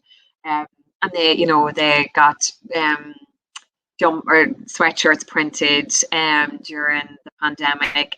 They have gone more towards vegan treats in terms of their cakes and that type of thing. So they've really started to adapt their business. But that has all come from the team members that work there being able to come in and say, oh, such and such is doing this, and I think this will work really well in here. So it's a much more flat structure where people start to understand that they are part of it, and it's a brilliant place to work. Like I'd nearly go in and do a couple of shifts myself. That's what you want in our hotels as well. You want people coming in to work excited about maybe a new thing that they experience as a customer that might work well in your hotel. Um, if you don't know where to start with all of this and you're thinking, my customer service is grand, I don't really need to worry about it too much. I think, our customers overall are really happy with us. I think good to maybe strip it all back and say, right, okay, you might be grand, but how can you be brilliant? So you might be meeting the customer's expectations, but how can you exceed them? And by asking a question like, what is the dream for your department? So ask a team member, what is your dream for this department? How do you see this department changing and evolving? What do you think we need to do for the customers in order that they're mentioning, my name on a piece of customer feedback, or that they come back to this hotel all the time because of me, because of the interaction. And let's be honest, 9 times out of 10, a customer is going to come back to your hotel not because the carpet is lovely or the curtains are nice. Yeah, they're all nice, like they're lovely visual things that the customer wants to see. But they want to come back because of the team that work there and the people that work there. So if you're, again, involving them, there's a very different vibe for the customer to experience. So I worked in a hotel a few years ago, and it desperately needed a refurbishment, And the refurbishment wasn't forthcoming, so we knew we had to live with what we had for the while. But in terms of the overall scorecard for the world, so it was an international brand, and there were some beautiful sister properties throughout the world, amazing 5-star hotels throughout the world. This particular hotel always did best in customer service feedback over and above the glitzy, glammy, beautifully refurbished hotels. And I always thought that was really interesting, that the customer saw past the haggard carpet and it was more about the people. And so some of you out there might be working in hotels that you're thinking, if they only now upgraded the bedrooms, or if they only changed the mattresses, or if they only put in new tables and chairs. No hotel is ever going to be perfect. But the one thing that we do have control over is that customer service. So ask the team, what do you dream of for this department? Because those dreams naturally will run into what the customer's expectations are. This is a mad one that I learned along the way. And again, as I said, these are just my key learnings.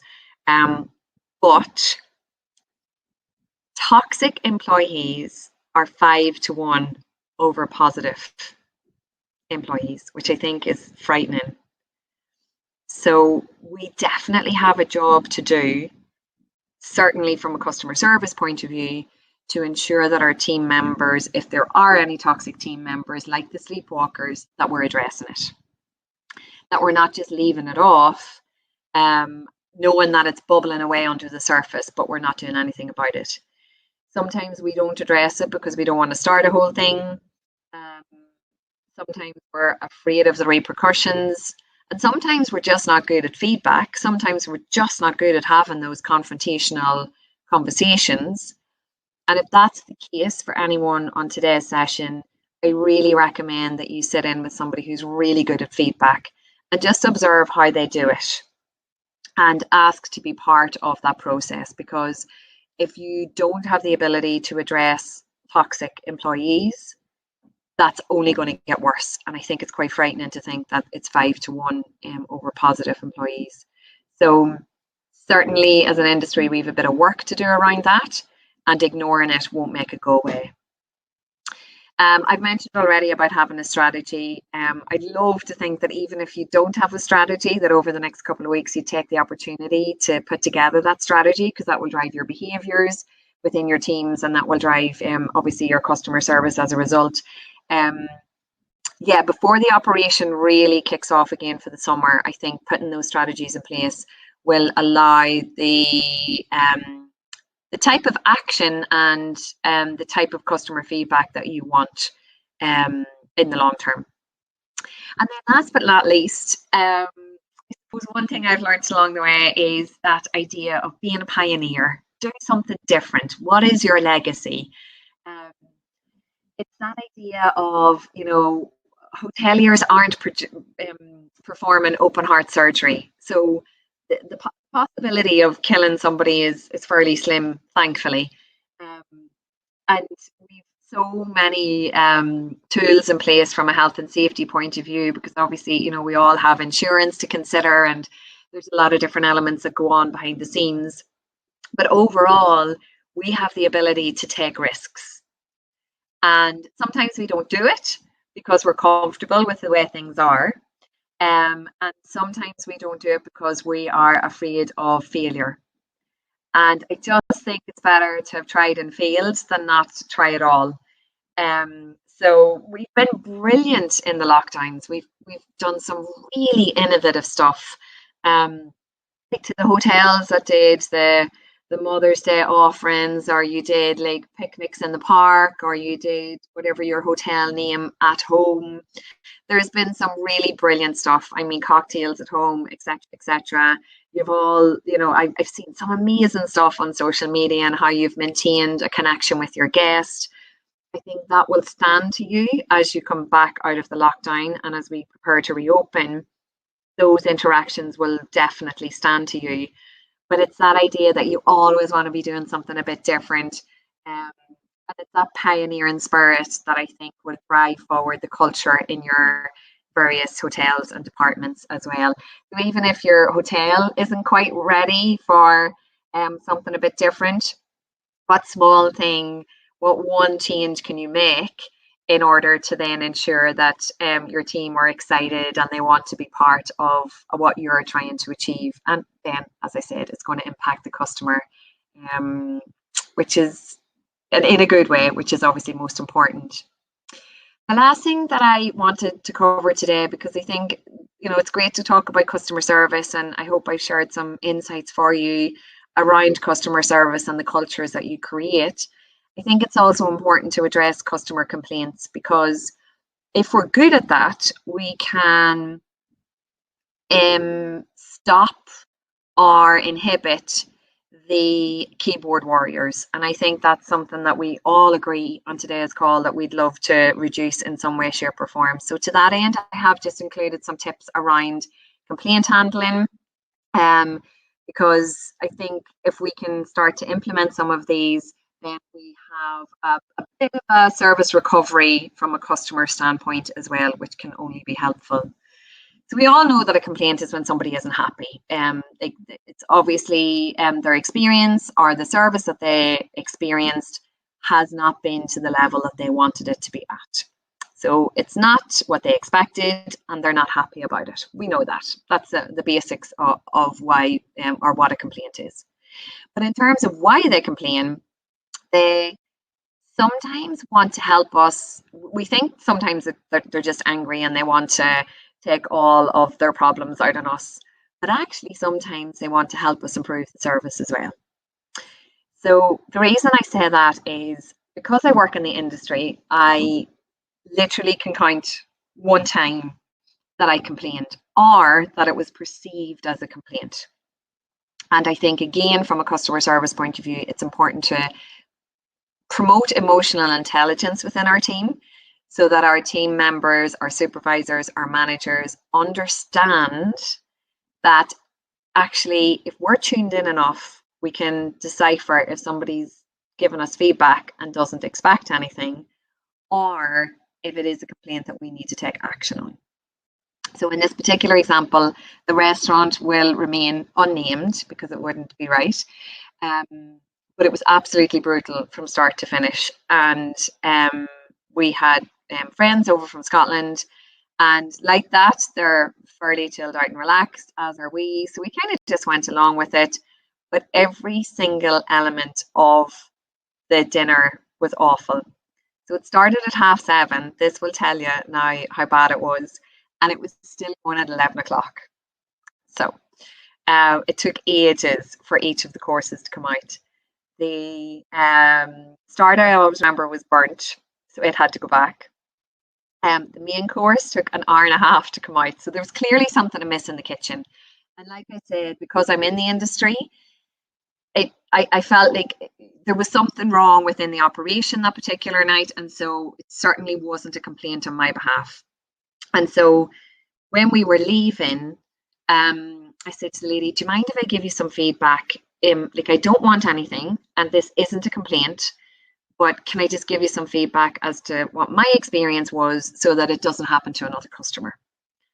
She didn't hear a word of that. She just heard complaint.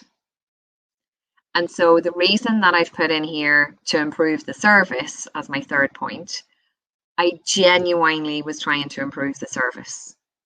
But she just heard the whole interaction as a complaint. She didn't tap into what I was saying verbally, but also from a body language point of view. It was really calm. It was grand. There was no problem. And I had already paid the bill, so it's not like I wanted anything off. And she said, oh, you know, I could refund you. And I was like, no. I'm not complaining. I just want to give you this feedback so that you can change some elements of the service so that it doesn't happen to anybody else. And she wasn't listening to me at all. And it actually then, she nearly offended me in the end. And I know that wasn't her intention, but she was saying things like, oh, let me offer you a glass of wine. And it was kind of like, you know, she was kind of thinking of all of the traditional resolutions in terms of customer complaints, but still wasn't recognizing that I wasn't complaining. And it was such an odd way to approach a resolution because she wasn't reading the situation at all. And that's why I'm kind of touching on emotional intelligence here.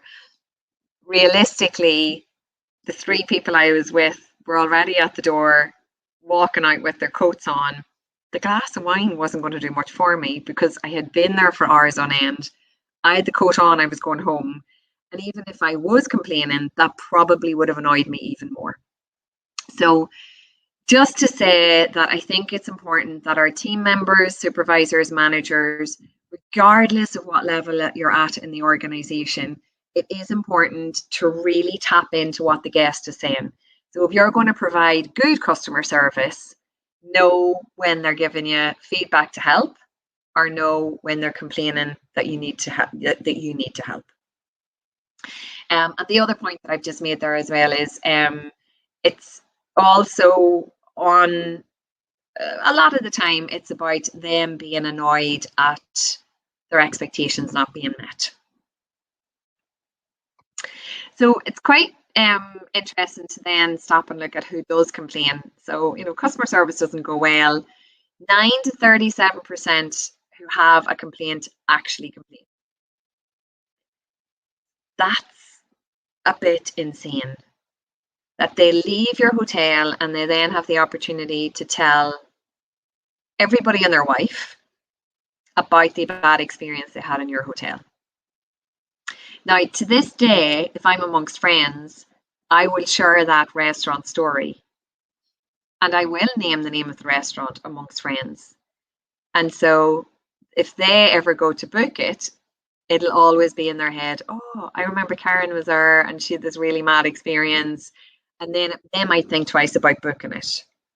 So it's quite frightening that amount of people leave our hotels with the complaint in their back pocket, ready to tell the world or go on social media and tell everybody. Most don't bother because they don't want the hassle of going around the houses. They don't think anything's going to be done, or they don't know who to complain to. And again, if we're going to do customer service the right honour, I think it's good to sit down with your team and define what level they're empowered to. So if you're going to facilitate your team members dealing with a guest complaint, what level of complaint can they deal with? I think it's always important to tell your team members that, or if you are a team member, that if a guest is starting to get personal with you, or you're starting to, maybe it's getting a bit heated between the two of you, it's always a good idea to remove yourself from the situation and ask somebody else. It's a bit like everything in life. There'll be some people that you get on with really well, and there's other people that you don't get on with, and that's okay. And it'll be the same with a customer interaction where they're not happy as well. So good for team members, supervisors, managers to know who takes on board a complaint, a lot of the time it's a duty manager. But actually, are there other complaints that don't need to go as far as a duty manager? That I don't need, as a customer, I don't need to tell somebody twice. That it can be rectified by a team member really easily. So that's just something for you to consider as well. This, as I mentioned, is a really good way of, I guess, helping your team to help customers. So yeah, it's that idea of taking the top 5 complaints in your department or the overall hotel, and then allowing the team members to come up with solutions for them, again, so that they feel more comfortable and confident knowing that, yeah, I know these things happen, but I have no idea how to deal with them.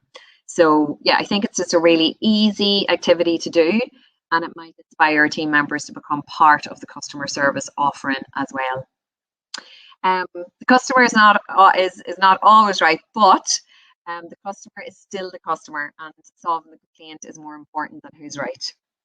So sometimes you kind of have to remove the who's right and who's wrong. A lot of the time you'd be looking at the customer thinking, really, that's all you have to be concerned with today? There'll be a lot of that as we interact with customers coming back into the workplace. But go away from the blame. So, you know, it's not about identifying which team member didn't do the job properly. It's not about, you know, well, you should have told us this, or I should have said that. None of that is going to do anybody any good. So you're trying to steer clear of that. You're trying to get facts. If anybody starts to get emotional, you know, it's maybe about even going and asking the customer if they want a cup of tea or coffee. Always, if a guest complains, we know that it's a good idea to take them away to one side. We don't necessarily need the show of other customers seeing what that guest experience was like. I know this is a hard one to swallow sometimes whenever the guest is going absolutely mental, but it is good to keep in the back of our minds that each complaint is a gift. If the customer takes the time to tell us whenever we didn't do well, then it's really important for us then, from a management point of view, to have that mindset of, thank you so much for your feedback. I'm really glad you took the opportunity to tell us about it. And really what we're saying there, the unspoken, is thank you for telling us, and not going on to TripAdvisor and telling everybody worldwide. So yeah, as I said, it can sometimes be hard to see it like this, but definitely each complaint is a gift, because it allows us to change our product or our service style in order that we can improve and consistently improve. And I know all of you on the call today, you wouldn't be on a webinar like this if you weren't into continuous improvement. So I think complaints are a beautiful thing if we are hearing about them firsthand. So the key, as mentioned right at the very start of this afternoon session, it's about understanding when it comes to guests. So, you know, there's your side, there's their side, and then there's the truth somewhere in the middle. And what you're trying to dig under is all of the emotion and all of the drama in order to really distill what happened. A guest will never give you their complaint in a factual way. Human nature is to tell stories, and in order to tell stories in a way that people want to listen, we will naturally add drama. So again, it's good to maybe, as a team member, supervisor, manager, to, you know, take what the guest is saying and then maybe paraphrase it back to them again. So, you know, if I say something like, oh, I wanted to kill them, and somebody says back to me, really? You wanted to kill them? And I'd be like, oh no, I didn't want to kill them, but they were annoying me. It's kind of, you're taking the drama out of it and you're allowing them to bring it back to what it actually was, rather than what they've built it up to be in their head. Another really powerful tool when you're interacting with a customer who has a complaint is to use their name. I'm sure there's psychology behind it, and I'm not sure what that psychology is, but if I am getting myself all hot and bothered and I'm all worked up and I'm, you know, all drama, and somebody says to me, Miss Healy, can I just ask you, there is something about it that I'm there's a name check thing where you then go, God, I'm acting like a lunatic here. It doesn't always work, but it is a really good technique to use. Number one, you're personalizing it because you're recognizing that person as a valued customer. But also, I must look into the psychology of it. There's that moment where it stops you in your tracks because you're brought back to who you are again. So it's an interesting one. But no matter what way you approach a guest complaint, it's about kind of moving aside my side of the story, your side of the story, and trying to get to the truth. And that's where the true understanding will be in order for you to rectify that complaint effectively.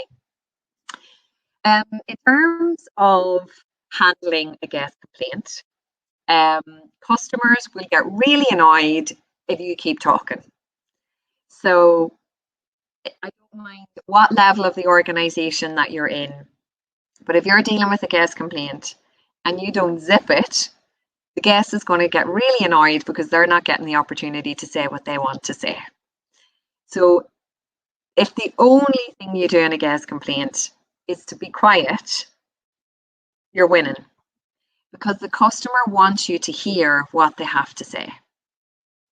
So in that regard, do try the 80-20 rule, where you do 20% of the talking purely to guide them to a resolution, and they do 80% of the talking.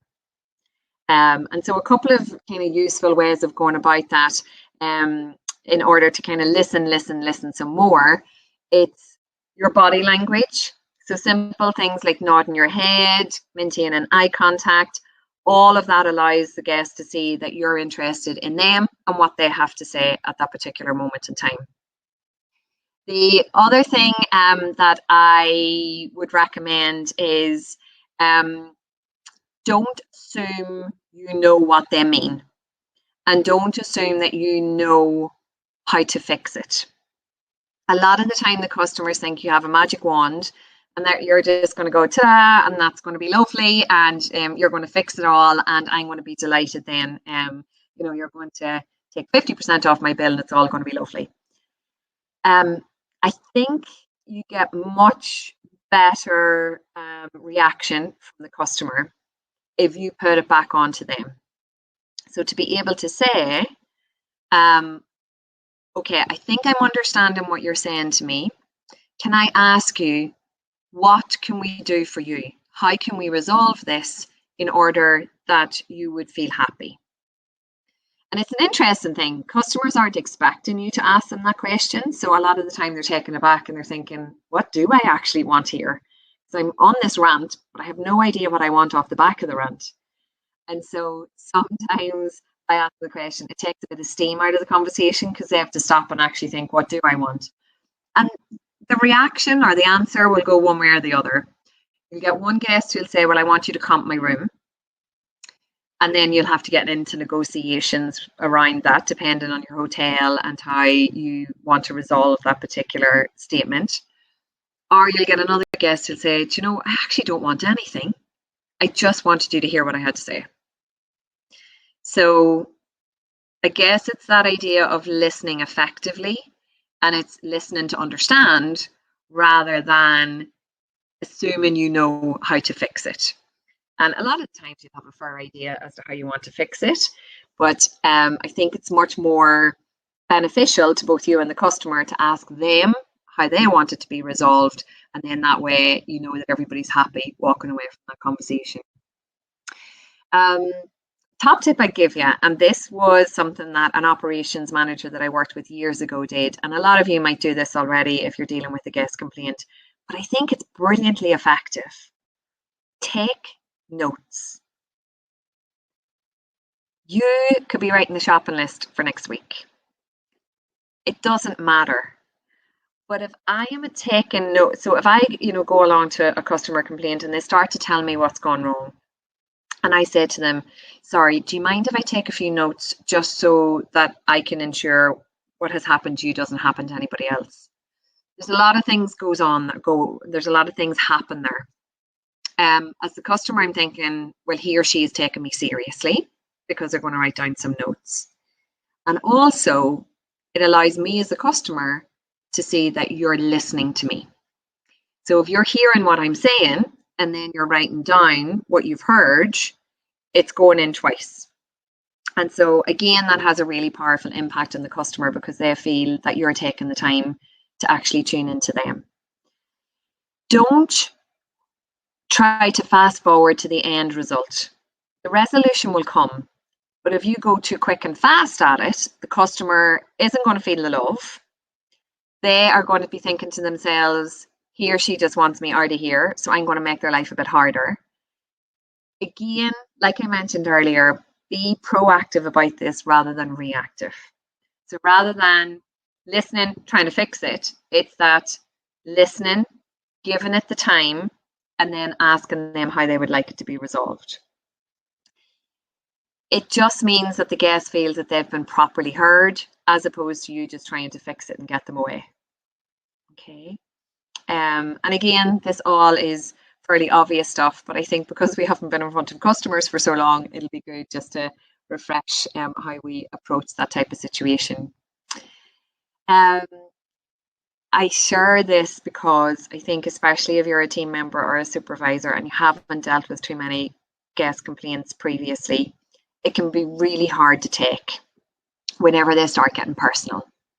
So the worst complaint I ever had to deal with was when I was working in the Ritz-Carlton in Philadelphia, and I was a trainee manager at the time. So I was green. I was just out of university, and this was my first proper real job. But I decided that, I'd go and do a trainee management program because then that would give me the on-site skills. Like I had all the kind of book stuff, all the college stuff, but actually, how do I put that into practice? So in order to get that practice, I did a training management program. So I was working on the front desk. That was my first department.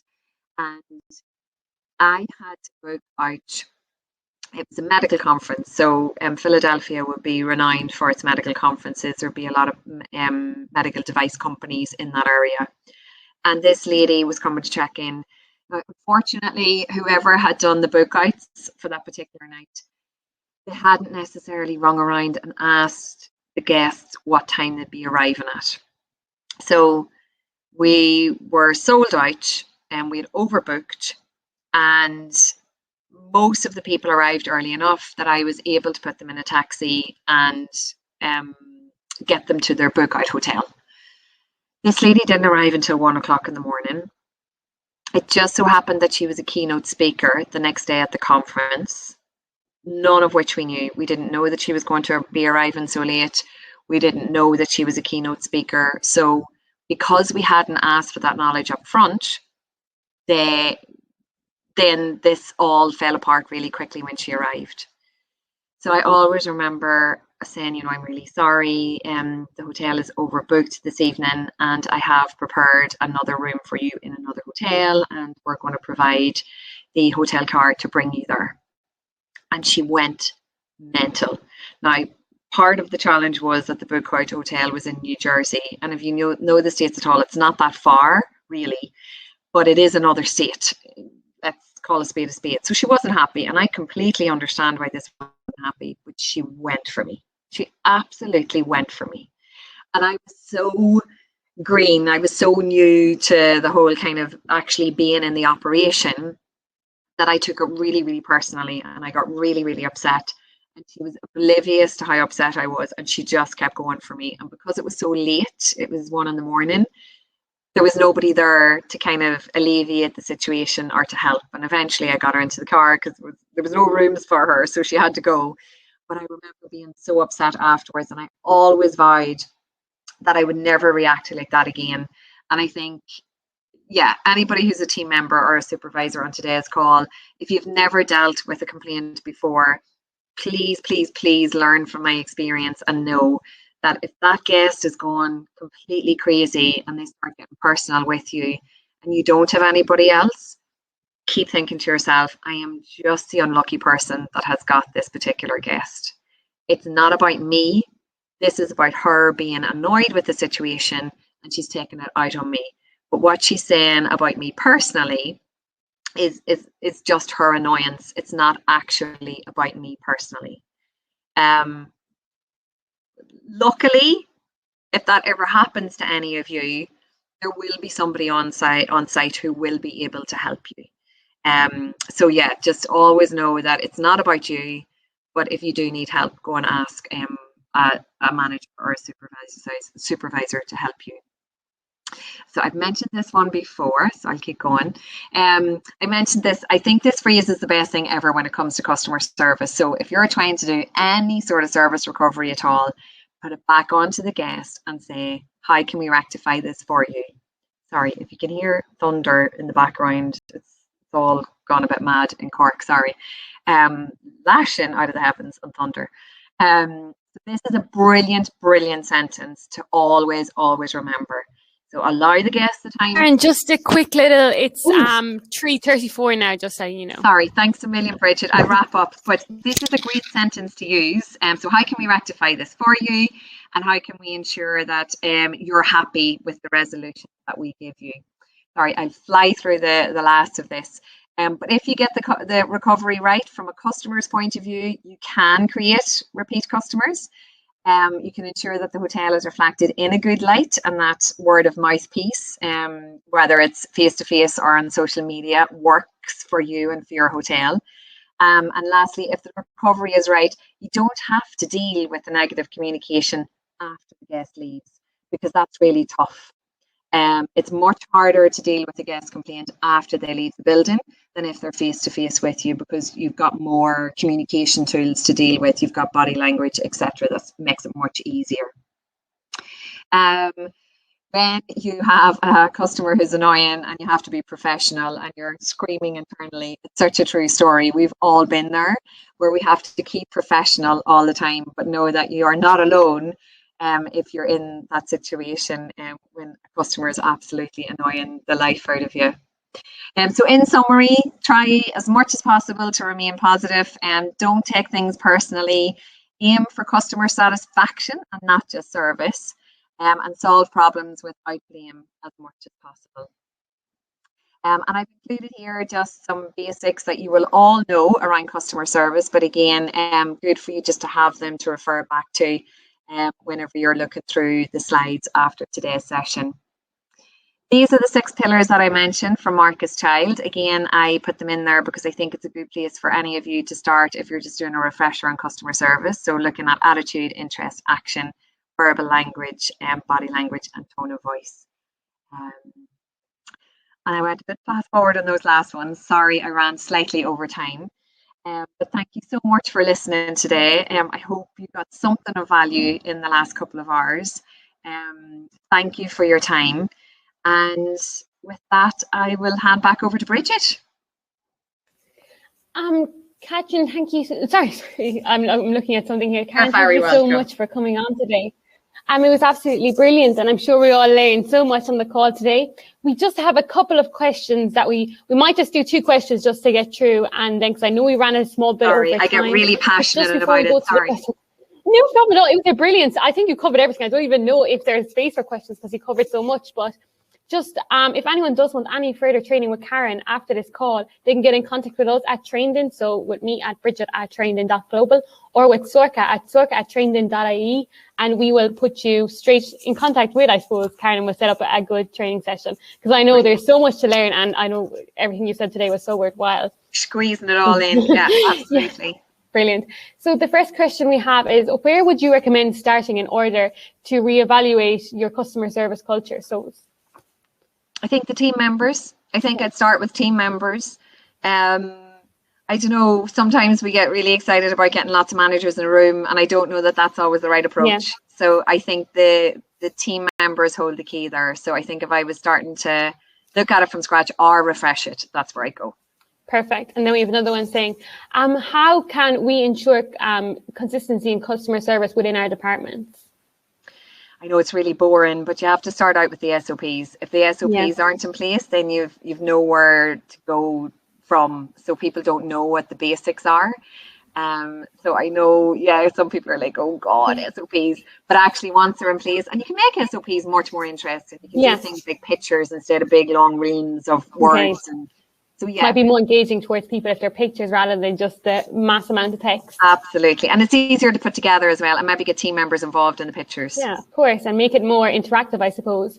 Then we have a question here from, I suppose, a manager's perspective more so. It's, how can I ensure my team are confident in dealing with guest complaints where they don't need to call me every time there's a complaint? Okay. Like I mentioned during the session, I think if you train them to know how they're empowered to be able to deal with the complaints. So like that, take the top 5 complaints and say, right, okay, if a guest ever comes to you and says about the air conditioning, these are the levels of resolution that we can go to. And if that doesn't help, then come and get me. Yeah, exactly. That will help. Yes. And give them choose your top 5. Yeah, choose your top 5 and then come up with various resolutions. And I think that will filter some of it going to managers. Well, thank you so much, Karen, for coming on today. I suppose we've learned so much. I know everyone on the call is going to be watching back the replays and taking notes as they go because there's so much information there. But thank you so much for coming on. And if anyone does want the further training, okay, go ahead. Brilliant. And thank you for having me, Bridget. Have a lovely evening. You too. All the best, everybody. Good luck with the reopenings. Bye. Yeah, exactly. Thank you. Bye.